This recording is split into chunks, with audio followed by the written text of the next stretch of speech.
Malayalam big boss season 7 ലൈവിൽ ഇപ്പോൾ നടന്നുകൊണ്ടിരിക്കുന്നത് റെന ഫാത്തിമയും അതേപോലെ തന്നെ നെവിനും കൂടെ ആര്യനെ പറ്റിക്കാൻ വേണ്ടിയിട്ട് ആര്യൻ്റെ ബെഡിൽ കയറി നെവിൻ ഒളിച്ചിരിക്കുന്നത് പോലെ കാണിക്കുന്നുണ്ട്. കറക്റ്റായിട്ട് ഇത് ആരും കണ്ടിട്ട് തന്നെയാണ് വരുന്നത്. നെവിനെ ചവിട്ടുന്നുണ്ട്. അപ്പം നെവിൻ വേഗം മൂടിപ്പോച്ച് അവിടെ തന്നെ കിടക്കുന്നുണ്ട്. മാറടാന്ന് പറയുമ്പോൾ മാറുന്നില്ല. എന്നിട്ട് നമ്മുടെ ആര്യൻ ഈ തലേണയൊക്കെ എടുത്തിട്ട് വേറെ ബെഡിൽ പോയി കിടക്കുന്നുണ്ട്. കുറച്ച് നേരം കഴിയുമ്പോൾ നെവിൻ അവിടെ നിന്ന് എഴുന്നേറ്റ് മാറി അനുമോളുടെ ബെഡിൽ കിടക്കുന്നുണ്ട്.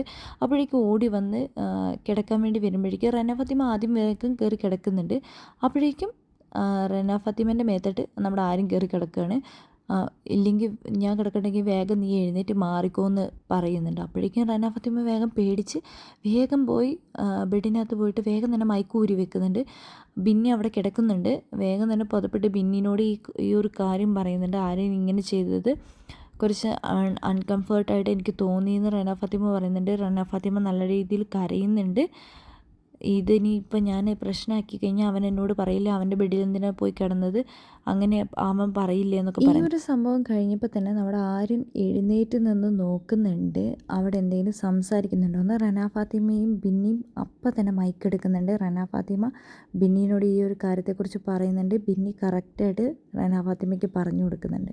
നിനക്കൊരു ബാഡ് വരരുത്, അതുകൊണ്ട് തന്നെ മസ്താനിക്ക് വന്നതുപോലെ എനിക്ക് വരുമോ എന്നൊരു പേടിയുണ്ട്. കാരണം മസ്താനി ഒനിയിൽ അങ്ങനെ ചെയ്തിട്ടും പക്ഷേ മസ്താനിക്കാണ് അവസാനം കുറ്റം വന്ന് മസ്താൻ പുറത്തു പോയത്. അതുകൊണ്ട് തന്നെ എനിക്ക് നല്ല പേടിയുണ്ടെന്ന് റെന ഫാത്തിമ പറയുന്നുണ്ട്. നീ ഇത് നാളെ ചോദിച്ചാൽ മതി എന്നാണ് ബിന്നി പറയുന്നത്.